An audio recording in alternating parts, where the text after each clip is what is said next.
Welcome fellow Nawtysteppers, we are edging closer towards the end of 2017 and it's time for another one of my yearly favourites videos, and in this one I will be going through my top 20 remixes of the year. As with the previous video, my 20 favourite singles of 2017, for variety purposes I will not be including one artist more than once in this list. But this will only be with regard to the remixes in this list and not the original artists of these songs. So say that one artist had two different songs and they were each remixed by two different artists, that would be fine in terms of getting onto this list. What I am not allowing, however, for variety purposes, is the same song being remixed by two different people. Because we want variety, people, okay? We don't want the same vocals or the same sounds being refashioned. It wouldn't make for a diverse list. And diversity is what we want, because that is what keeps the world ticking, folks. Even though I am saying that this list could have two different songs by one original artist, or even three or more, I'm not saying that they can be from the same compilation, and this is where I want the variety to increase even more. Because compilations are responsible for a lot of these remixes over the course of a year, whether it is an EP or an album, and I just wanted as much difference as possible in terms of the selection here.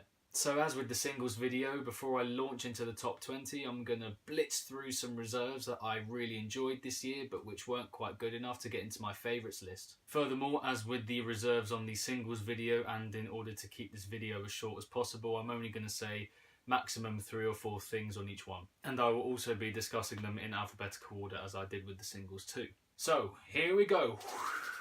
First off, I'm going to be talking about the Odd Mob bootleg of Wake Up by Kayzo and RIOT. This has a very menacing build-up with some croaky belching sounds that are layered nicely over the top of this bass house beat. And overall, some very nice vocal samples are spliced within this track to make it an anthem somewhat, especially in the midsection. Next, I'm going to be talking about the RIOT remix of Love Never Dies by Nitrix. This has a very airy, delicate, melancholic introduction, but this switches quickly to some very skittish dubstep and bro step sounds, which is a fantastic polarization technique.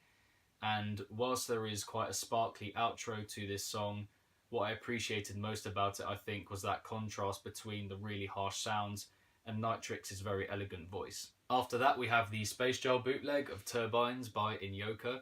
This couples some very nervy and hypnotic violin strings with some very old school dubstep sounds, and the combination of these two alone for me was enough to get into it. Although I love also the structure of it and how measured and consistent it is overall. Funnily enough, I actually found out about this song whilst I was in a theatre performance, and this song was playing over the top whilst there was a knife fight going on. And it worked really, really well. Shout out my Rover crew, you know who you are. Following on from that, we have the Wax Motif remix of Fly Kicks by AC Slater and Chris Lorenzo. This has a very mysterious opening introduction and build-up which engages the listener well, and a vocal sample which is very catchy, used just before the drop and then chopped up during the drop. But it's actually the synth which is used in this drop that I like most about this song. It's like having a very glowing light in a dark room, and in the same way that that would be difficult to keep your eyes off, it's difficult to keep your ears off this very luminescent sound. And lastly, for the remix reserve list, it is the Wild Boys VIP of Travis Scott's Goosebumps. This has a very booming build-up which sets up the drop perfectly, and when the drop comes around, it's a lovely combination of scything sounds and twisted sounds and wonky sounds that all play off each other very nicely. But it's the isolation of these sounds at separate points within the track that I think is my favourite part about it. The reserves are over, and now it's time to get straight into that top 20. At number 20, it is the AC Slater remix of Before I Go by GRiZ. This was my favourite remix from the Good Will Continue remix album put out by GRiZ, and whilst it has quite an old school house structure to begin with, it definitely progresses into something that allows the bass house genre to creep through. But you know that because it's a GRiZ song originally, that it's going to have some very joyous elements to it, and this comes through the trumpets and piano notes and vocal chopping that is layered on top of the bass house beat. At the drop, the song turns into a very gritty underground house track with some quite oozy sounds and more vocal chopping over the top to keep it ticking along. And whilst there is an adherence to the more uplifting style of GRiZ's original production, I think the true intent of this track is shown in AC Slater's decision to constantly distort this happier feeling. Whilst this definitely constitutes as a perversion of the brighter elements of this track, there's definitely a naughty, evil grooviness to it that is just irresistible. It's the changing of the wubs as the drops progress that give it that extra little bit more gusto and permission for people like me and other listeners to just bop along to it, give it one of these. It finishes in a very clean and efficient manner, and yeah, it's just a very solid bass house track. Well done, Mr. Slater, well done. At number 19, we have the Nanoo remix of Waking Up by Basement Freaks. Because of the synth usage, this is quite a dreamlike introduction, but yet it packs quite a heavy punch because of the very forceful percussion. As this section fades off into the distance, a vocal sample comes to the fore, and it is one of hope and aspiration. I love the positive message of this vocal, which states that the bad days have gone, but as the build-up increases, the voice is demented and twisted until it is isolated right before the drop. And what you're expecting at this point from Nanoo undoubtedly is something dark and grisly, but I think what he's become renowned for more than that in recent times is his ability to add a really genuine and vigorous musicality to those dark sounds. And he does so with aplomb here, as even though he chooses an array of very razor-sharp sounds, they really take you on a musical journey. As if the note choice here wasn't beautiful enough, the sheer range of gnarly sounds make for a really interesting listen for the audience. After a very playful midsection, you get the feeling that it's going to be very much the same as the second drop comes around. But Nanoo changes up the tempo that little bit just to make sure that it has that added impact on the listener. It's at the second drop that the song is not bopping along, but more hitting you repeatedly hard in the face. But even with the voice manipulation before the drop and the change in tempo and the increased amount of lasers and screeches inserted into the drop, it still retains that intense musicality. He really tells a story here through his synth choice alone, and there's just such an incredible verve to it. And as per usual with Nanoo, the percussion is spot on throughout. It's massive, yet it's precise as anything. Why doesn't this guy have more of a following? Can someone please tell me? We're at number 18. Let's keep this thing going. It's the Iggy Azalea remix of Mo Bounce by Will Sparks. Lol joke, it's the Will Sparks remix of Mo Bounce by Iggy Azalea. Ah, God, I almost got you there, didn't I? In between all of these dark tunes, we have to spare some room for a bit of quirkiness. And off the bat, I think this is a fantastic idea because of the playfulness of Iggy Azalea's voice. And as expected, this is exactly what Will Sparks does, chopping the vocal at exactly the right points in the build-up and lead to the drop. The bass that pounds into the song is too cheeky for words and is very classically electro house / Melbourne bounce. It's a party track with a very naughty vibe. And as the bass increases in intensity, there are a collection of vocal snippets which rain down on the track and give it that sort of added spice. It basically becomes more and more infectious as it goes along. After the thud of the wacky first drop, the vocal is threaded perfectly through the beat with all of the sounds ricocheting off each other very nicely. And from that point, it seems as if the midsection is designed entirely for getting the audience ready and geared up for the second drop. The small note changes in the second drop are expertly executed, keeping the listener wanting more, and the mischievous horns are also maintained throughout. But it's only as the end nears and there is a grisly bass line underneath the outro sequence that my favourite part of the song has come.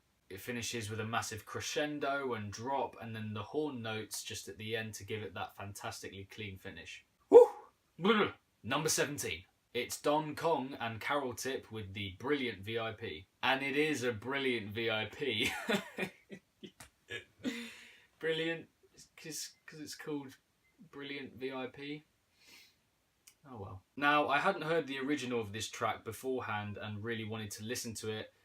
And it's safe to say that this VIP completely flips that original track on its head. It starts out with a very somber and reflective mood that seems almost as if someone is reaching out to the listener through this vocal but can't quite get an answer. In the build-up, it winds towards the climax with some very clanky and delicate sounds, and some horns spiral downwards moreover in this build-up to introduce a vocal trap drop that suddenly makes the track extremely cute.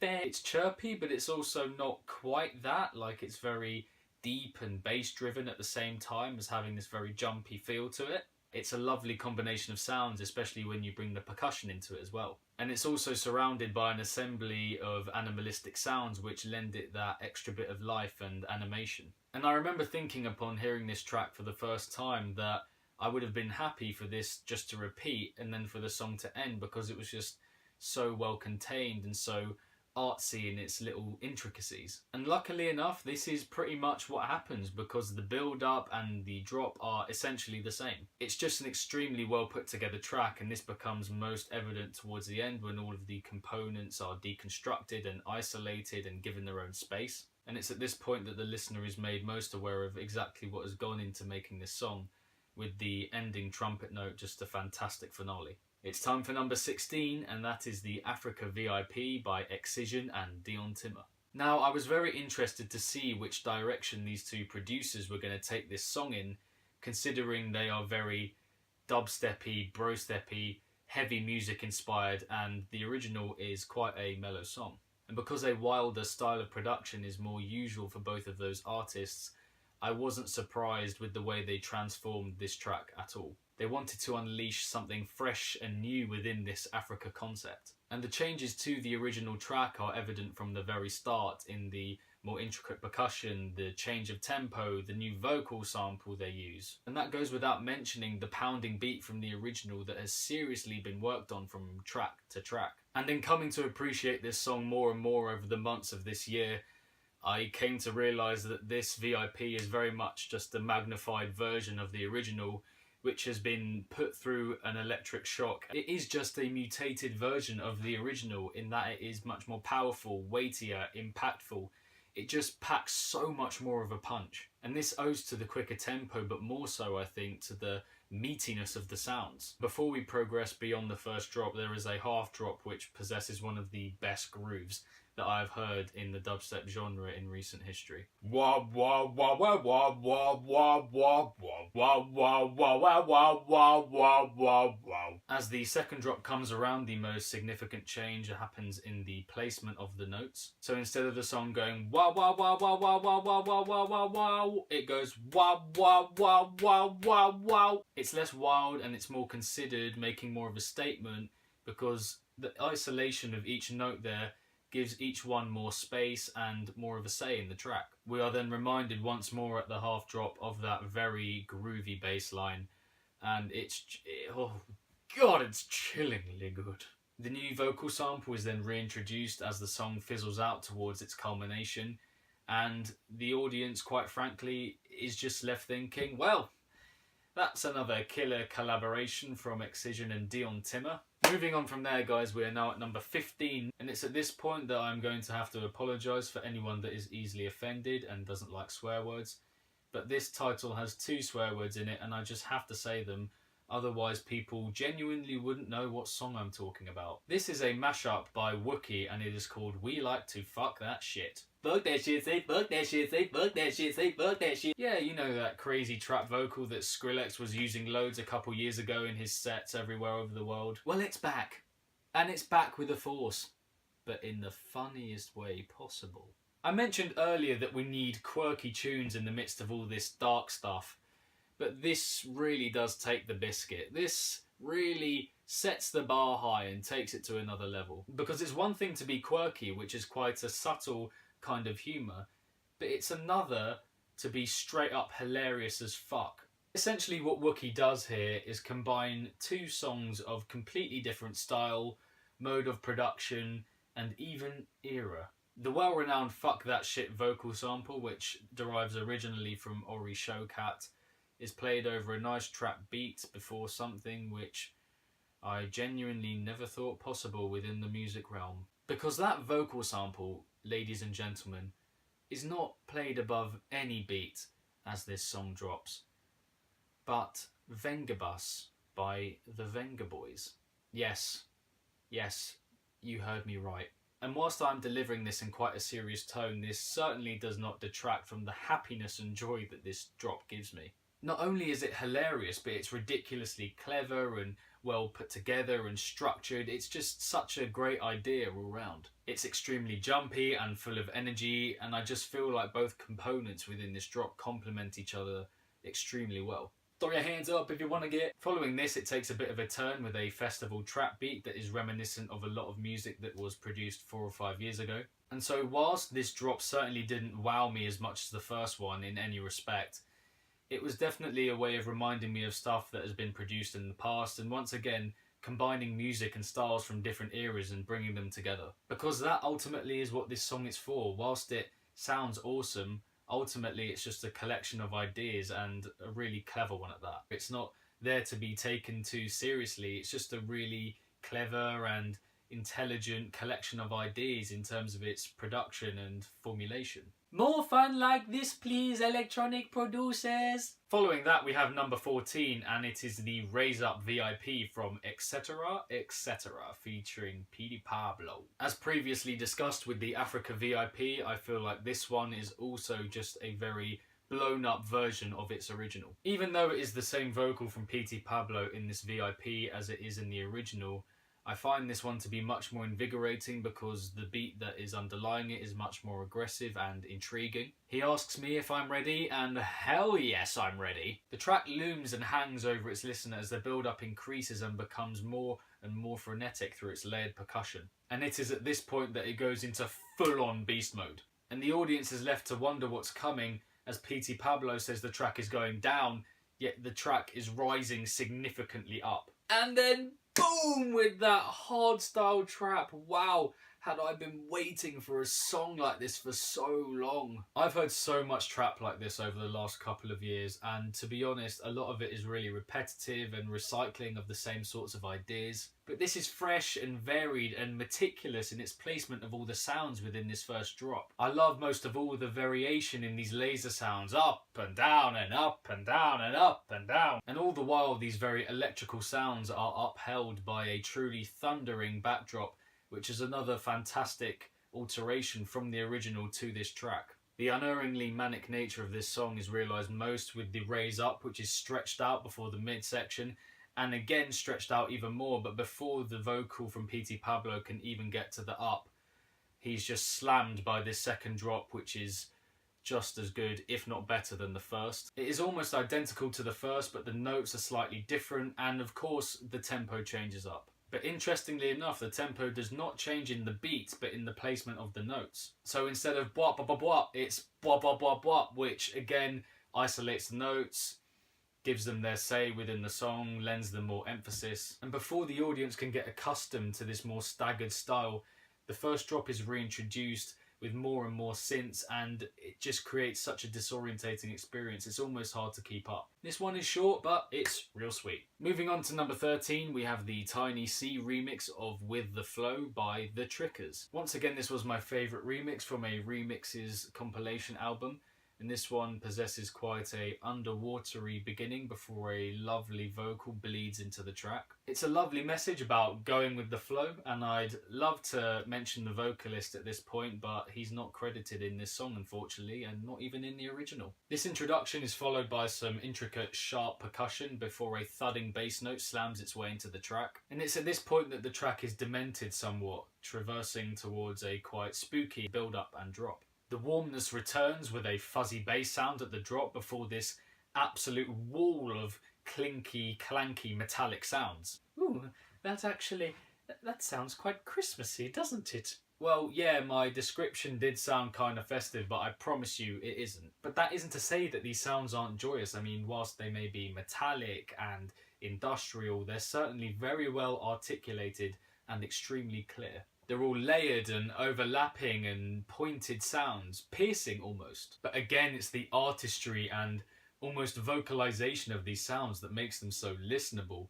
It's as if they're being fleshed out from something that they weren't before entirely. And Tiny C deploys the going with the flow vocal sample perfectly within the sequences of the drop. Going with the flow! And whilst it verges on grittier, more Vomit Step-like sounds as the track progresses, this doesn't really take away from the way that some of the notes just glide over each other like this. It's really seamless, effortless stuff from Tiny C. Moreover, as the song progresses towards its end, we get a bit more experimentation from Tiny C, with notes continually falling on top of each other, as if they were tumbling down from a mountain in an avalanche, each trying to find their way and place within the space that they're in. There's no genuine structure to these bits, but the fact that it has that trap backdrop beneath it makes sure that it doesn't seem too strange and out of place. It then transcends blissfully back towards its introduction and winds down perfectly, considering how much was going on in that song. We're at number 12, we're at number 12. It's time for some Starbuck and his remix of Burn the City Down by Urbanstep and Mika Martin. This is undeniably one of those triumphant, heroic gathering of the troops songs. The bellowing calls from Mika Martin that he is going to start a fire and burn the city down as he rallies everyone behind him towards the evil enemy.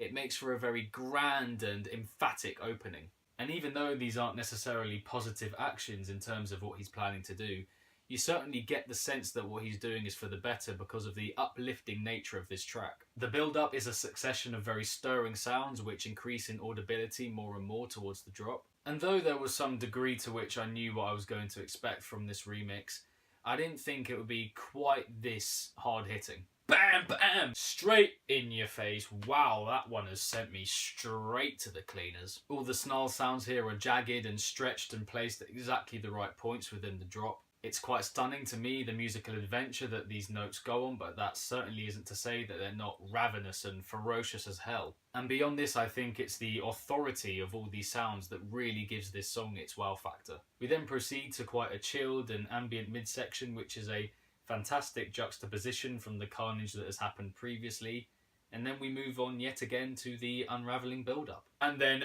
oh my giddy aunt! The same sounds but over a quicker tempo. This is maddening. It then transcends back to the first dubstep sequence before finishing emphatically and with respect to the very loud percussion that permeates the entirety of this track. Number 11!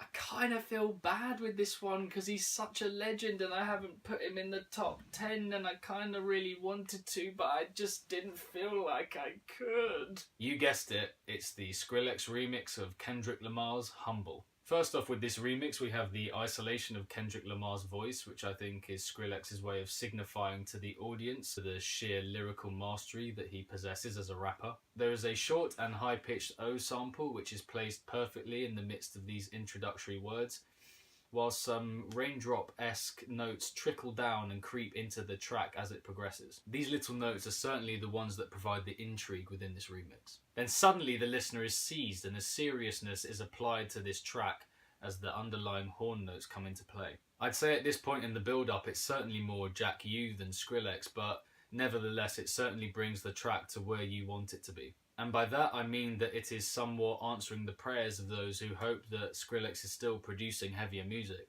And it's easy to affirm this query because the track is in consciousness, then out of consciousness, then back into consciousness, without even a second having passed, and in one of the darkest ways possible. This extremely minimalistic approach, in my opinion, is evidence of how far Skrillex has come as a producer.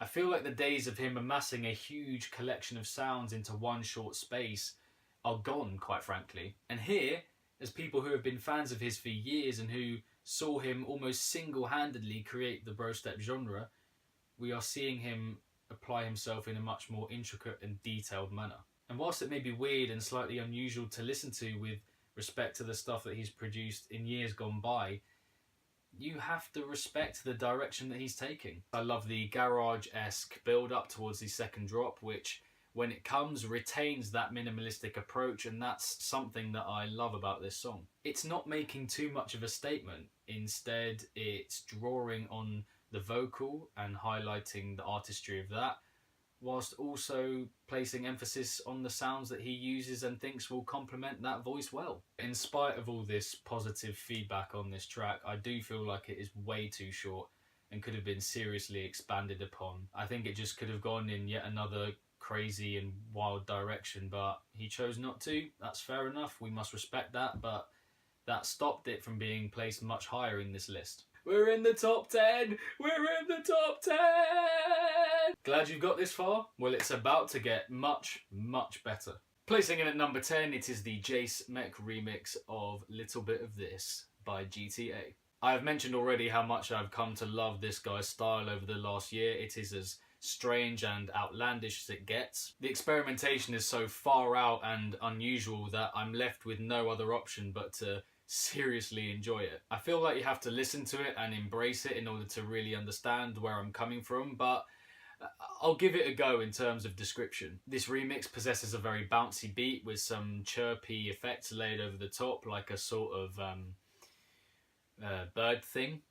And even though the vocal from Vince Staples hasn't been altered or manipulated at all, it's still made to feel that little bit more abnormal by the beat that underpins it. Little bit of this, little bit of that. I really do love this part of the vocal. I mean, Mech was given a good one here. I love the rapid white noise effect in the build up to the drop that help in getting it towards its destination. And the drop, well, it's very much the introduction, but amped up as fuck. The bass is thicker, the animal sounds are higher pitched, and Staples' vocal interjects every now and then.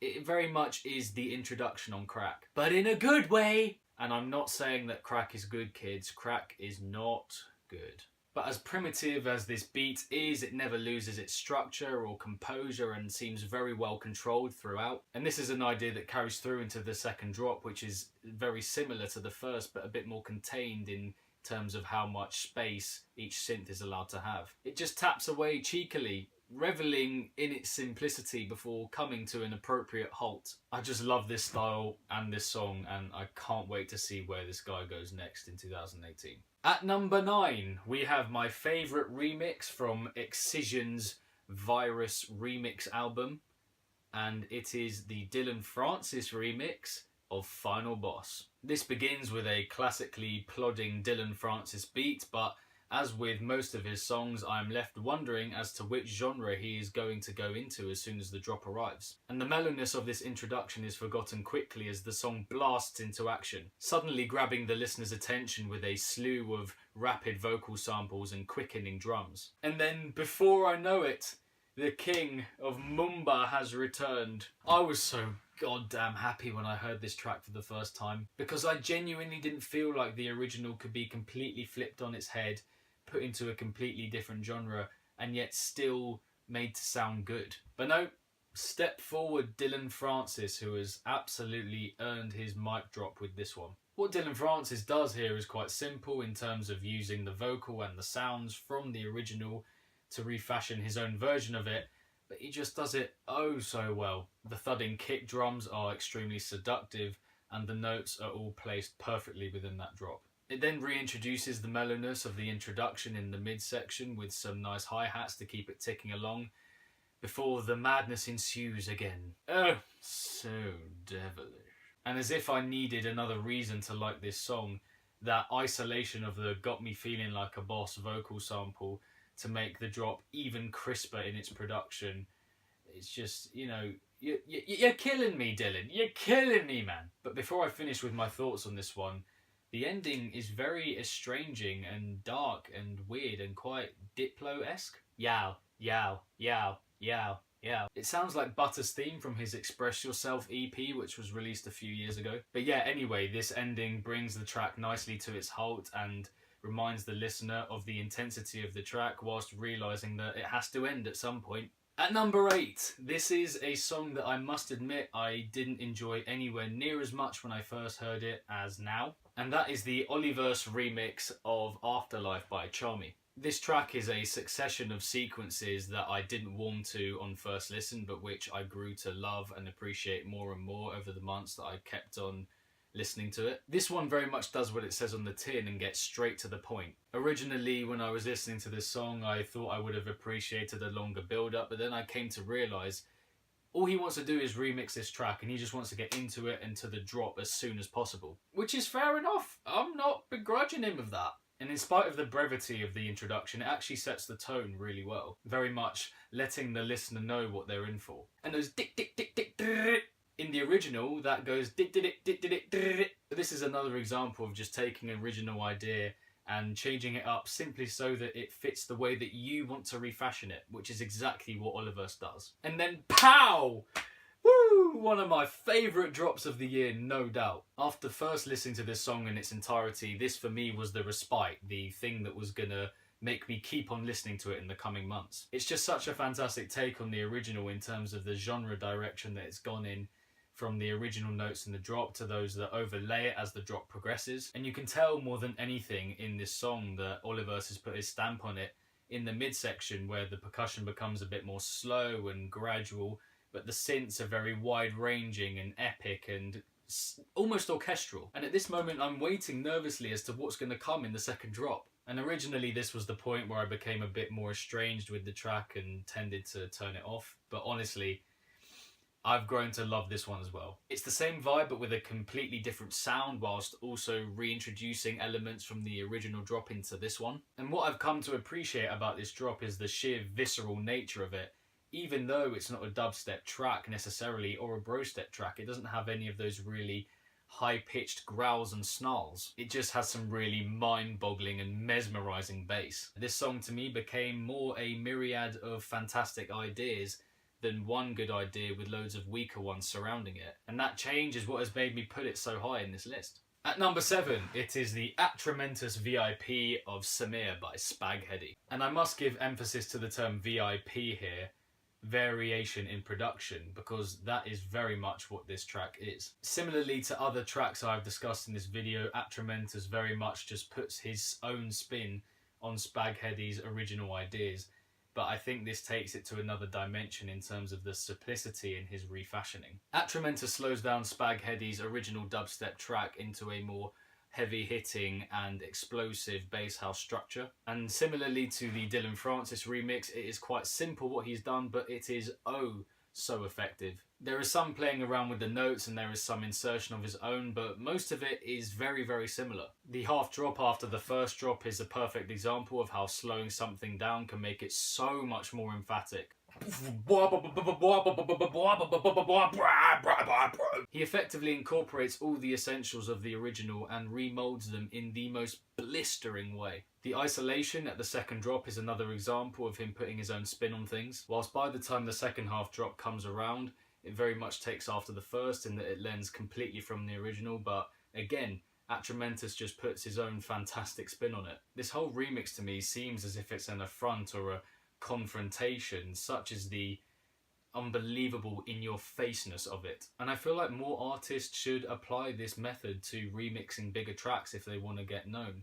I mean, it's pretty simple if you have the basics down, which Atramentous has in this remix and more. And the only drawback that I would have with this remix is that the sound didn't really sound too clear. It was quite muffled in terms of its design. But maybe that was something to do with the SoundCloud app itself, I don't know. Who knows? And I can't really let that take away from the fantastic ideas that Atramentous has put together in this one. We have arrived, people, at number 6. And it is time to introduce Matroda with his VIP of Bad and Boujee by Migos. A remix of a popular classic is bound to go down well with the masses as long as it's done well. And luckily for Matroda, he does a pretty fine job here. Whilst the introduction very much signifies which genre Matroda is going to be deploying for this remix, the build up towards the drop pretty much exactly replicates that of the original track itself. But no, oh no, Matroda has something very naughty up his sleeve. In the seconds before the drop, Matroda unleashes a gurgling bass line that builds increasingly in its veracity, with some nice little chime notes running over the top all the while to give us that false sense of security. But it's not as if we are completely distracted by these sounds because of the weight of what's underneath. And this also means that when the drop comes around, it's not unexpected at all, because it is a gripping, seizure-inducing collection of brutal bass stabs. For a short while this pulls the listener this way and that before the remix transcends toward a more cheeky interlude with some very dainty notes laid over the top. And in the midst of some more pretty chime notes and a little trap breakdown, we are welcomed by the second drop. And yes people, he changes it up. For the way that it isolates the notes at the beginning of this second drop, it makes for a much more twisted and searing experience for the listener in comparison to the first one. And even though the cheekiness of this drop returns, it's hard not to be blown away by the vociferousness of the bass sounds overall. Throughout this track, Matroda is extremely clever at choosing synths and sounds that will fit into basically any percussive structure. And I was left thinking more than anything after this remix of the power of house as an outline for fitting whatever kind of notes and musicality and styles that you want into it.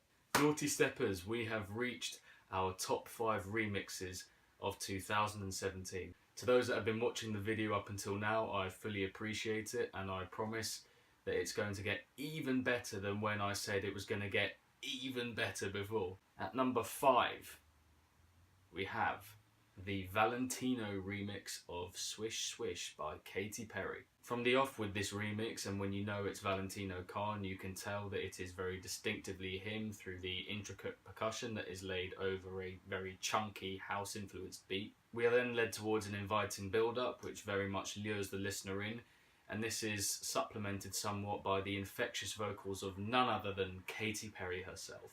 And whilst this vocal sequence is certainly a dreamly one, this idea is completely flipped on its head with the vocal sample Swish Swish that comes just before the drop and is extremely haunting. Swish swish bish. The reverberating nature of this vocal sample very much leaves an impression on the audience, who is left wondering as to which direction this remix will take next. And it's clear as the drop arrives that this is an archetypal Valentino Khan remix with some quick-paced beat blasts and a very teasing note progression. The vocal of Nicki Minaj is then introduced in a punchy and alert trap breakdown in which all of the sounds complement and rebound off each other very nicely. But there are certainly some lyrics that I have to take issue with here, namely when Minaj says that it makes them dance like dubstep. Please, Nicki, explain what that even means. I'm really unsure. And I know generally that her lyrics are very out there and strange and outlandish, but I genuinely didn't see how this fit in any way. They make them dance like dubstep. Following that rap interlude, we are reintroduced to the woozy build-up before bam, and the fiery beat comes straight back in again. Khan tries to lure us in, but you know, as we all know, we know what is what, but we don't know what is what. I mean, yeah, that makes sense, doesn't it? But no, I think this is an appropriate vocal sample, and it owes a lot to the confusing nature of Valentino Khan's track in the way that he very much invites us into this glitzy and more airy aspect of this song before hitting us with this hard and darker tone which very much comes out of nowhere. Following on from that, we have another track breakdown which is effortlessly intricate and varied and so wide in its attention to detail. And it's at this point towards the end of the song that you're left thinking as the listener that Khan has combined 3 completely diverse styles here to perfection in the pop and the trap and the very groovy house beat that he creates himself. And that final echoed swish swish bish vocal sample is just, ooh, certainly leaves a mark. At number 4, it's the Andy C remix of Speed of Light by Pegboard Nerds. I've talked a bit in this video and in my previous Singles of 2017 video about the epic and how some songs possess this element either in their introduction, their build-up, or in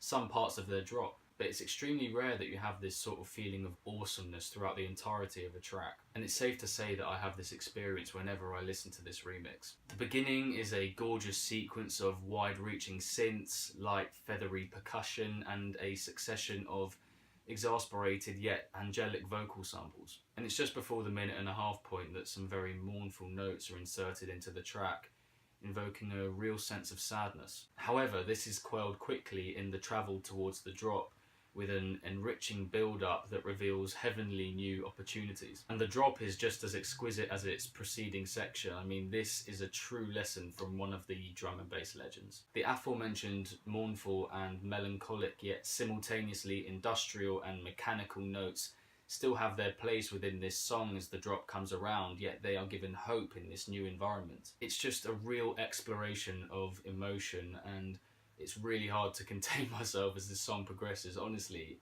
it really gets to me. Much of the same happens in the following parts. It's just a blissful combination of vocal, percussion and synth. And another thing I loved about this track as it draws to a close is that the vocal is given its respect by being played in isolation at the end. And it very much ensures that this track ends on a positive note as opposed to a more mournful one as discussed earlier. Number 3.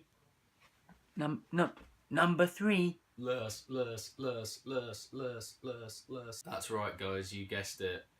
It's the Eliminate remix of Say Less by Dillon Francis featuring G-Eazy. This was mile and away my favourite remix of this song, and it starts with a very constant beat to make sure that the vocal is even more succinct than it is in the original. And the percussion speeds this song up at exactly the right moment so that we are brought to a halt in the middle of the build-up. As the build-up progresses, it becomes increasingly uneasy thanks to the vibrant percussion and the reaching siren sounds, as well as G-Eazy's vocal, which is toyed and manipulated with. I had a good feeling upon listening to this for the first time that Eliminate had set us right up for another vocal trap masterclass. And wow, does it deliver on that front. Those yes vocal samples are managed perfectly by Eliminate as they fade off into the distance.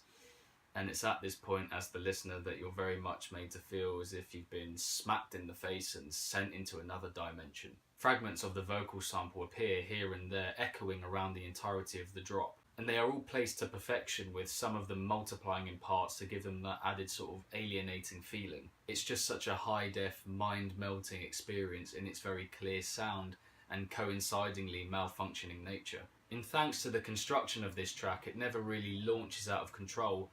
However, the voice of G-Eazy becomes more and more creepy as we build up towards the second drop.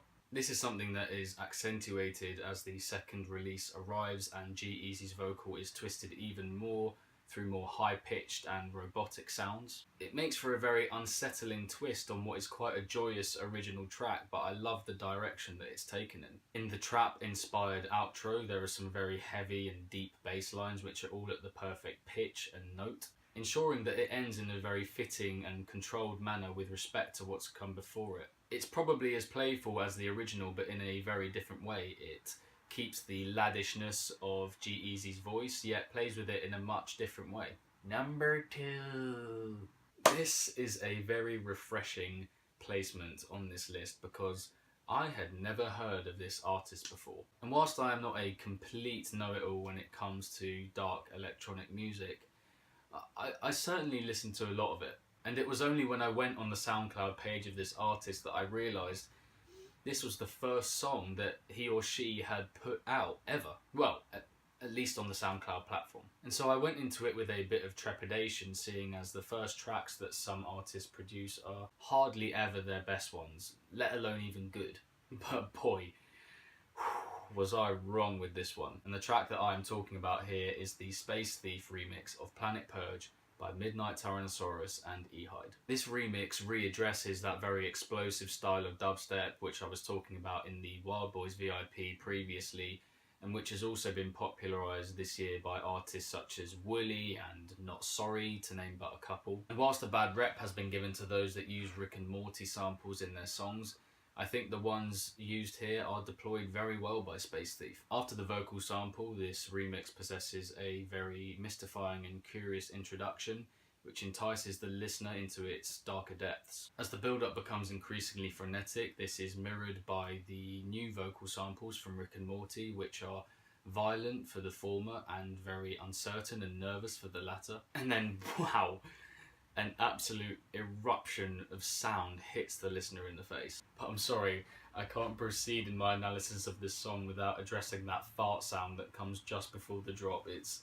absolutely hilarious. Moving on into the drop, some very metallic and grating sounds slam into the track whilst being interspersed with a load of very nice vocal snippets like exasperations and belches. And the way that all of these synths are filtered and shaped so that they climb up each time they are used takes the track to new heights. And at the break in the drop, when you have the What Are You Doing and SC1 vocal samples, it's just too devilish for words. And I love how it uses fewer and fewer synths towards the end of the first drop in order to wind it down and get it started yet again. Because oh boy, it's coming back and it's coming with a force. Get off my back, bitch! That is the sample used before the second drop, and my oh my, you are hit with an absolute wave of filth. The way that this second drop melts in is sumptuous and a technique that not many producers get right.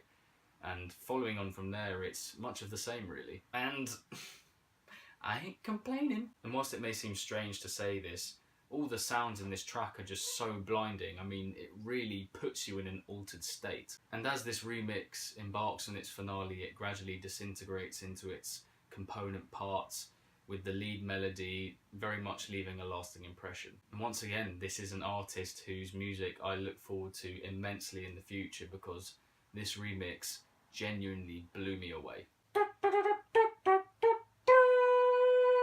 We've done it, guys. We've gone through the reserve list. We've gone from 20 through to number 2. And now finally, it's time to give you guys my favourite remix of 2017. This one comes from one of my favourite artists over the last few years, and certainly my favourite artist of 2017. This is someone who, as mentioned in my singles of 2017 video, seamlessly blends two completely varied styles and continues to push boundaries within the dubstep genre. In recent years, he has made tunes for a selection of massive labels within the bass scene and has garnered respect from peers across a wide variety of genres. That artist, I'm sure most of you won't be surprised to know, is Sultan, and the remix of his that I will be discussing in this video is the track Move That Body by Pegboard Nerds. Now, to my knowledge, I think this remix came about through Pegboard Nerds posting a song of Sultan's on Twitter and basically saying, "Who is this guy?" At this, they were welcomed by a swathe of ridicule asking them how on earth they hadn't heard of this guy yet. It was from this moment that they asked Sultan to remix their track Move That Body, you know, just for shits and giggles. And the result is nothing but phenomenal. A classically Sultan-esque, Eastern-influenced, charming opening is followed by the lead hook, which is provided by Pegboard Nerds. At the end of each brief section, there are some juicy string snippets that lend an animation to the track and give it life somewhat. And the short, snappy claps that are layered over the top at this point are so punctuated and intense that it's difficult to take your attention away from the song. And this is all before the remix becomes supercharged with a really vigorous underlying bass line that really gets its engine going. This chugs along nicely before the energetic feel returns through some quickened trumpet sounds and some hasty percussion. And it is when the drop arrives that I can think nothing other than that clarity, definition and simplicity are the most key facets of making a good electronic music song. It's a drop that's relatively bare in terms of other ones I've discussed in this video and in my singles video, but it certainly leaves its mark where it feels it has to. The growls are pointed and predatory and change up in pace and placement when appropriate, and these winding toy sounds are deployed expertly by Sultan to transition between these very heavy parts. And what I love about these transitional sounds is their unerring shininess, their exact and distinct nature. And these sounds come into further effect as they take centre stage and the growls and snarls start to surround it.